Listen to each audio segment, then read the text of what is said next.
Hi guys, this is Rui. I'll be your tutor for the intermediate microeconomics class. And this is my first tutoring session. And today is the only tutoring session that we will have this week. As now no one signed up for it and no one joined the call. So I choose randomly some topics to talk about today. All these topics are related to competition, so the spectrum of competition. And let's start for me to show you what the spectrum looks like. So it looks a bit like this, in the sense that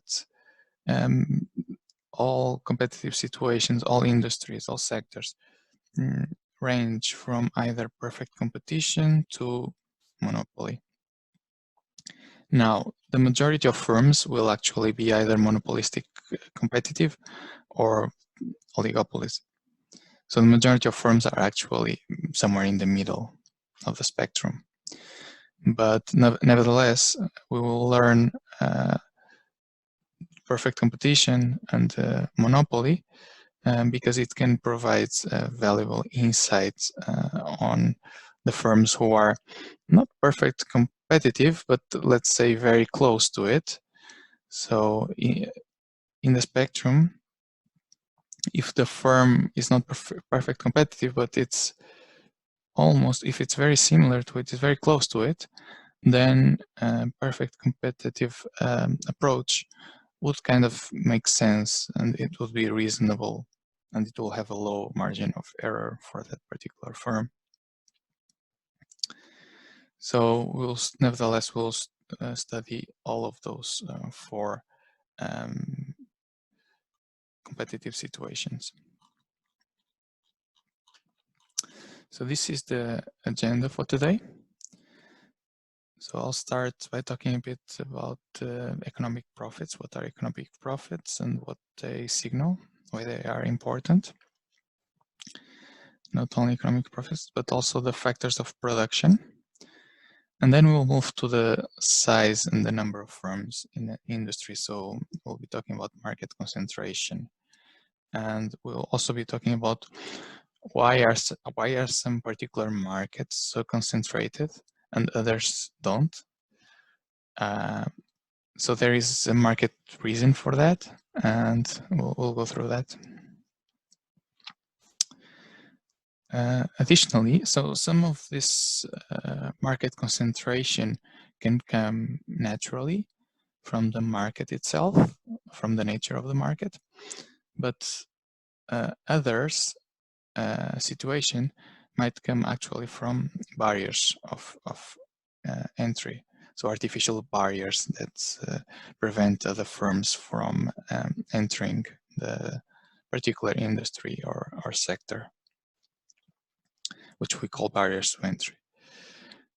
And then we'll talk about the difference between competitive firms and monopoly, also monopolistic firms and monopoly, and also oligopolies.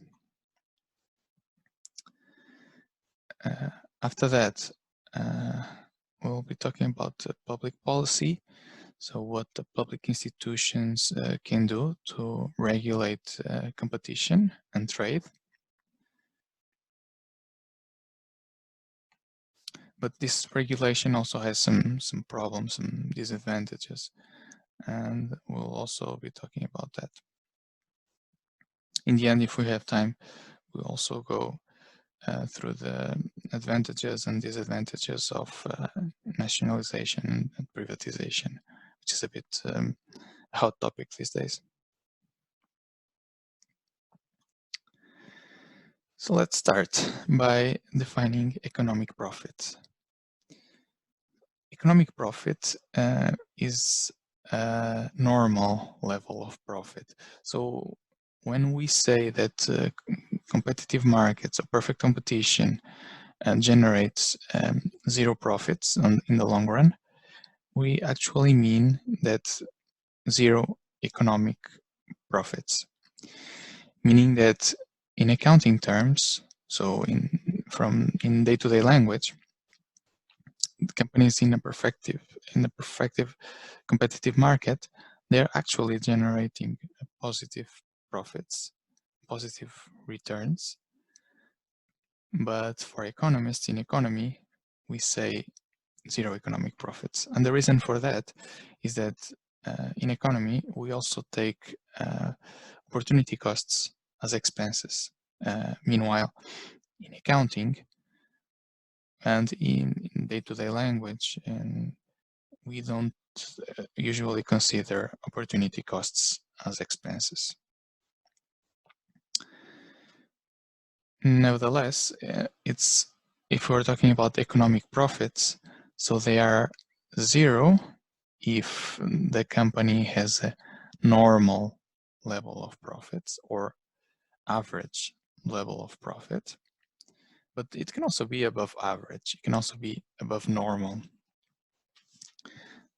And if that's the case, so we can say that there is actually positive economic profits, which in day-to-day language would mean that the company has extraordinarily high profits, or above normal, or above average, or above what it's expected.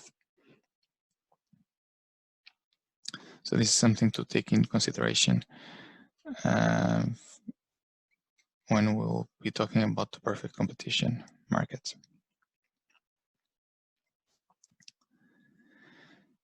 Now, why profits are important? What do they tell us? The rationale behind profits is that it provides a signal. It's like prices. Prices also provide a signal if something is cheap or if something is expensive. The same with profits.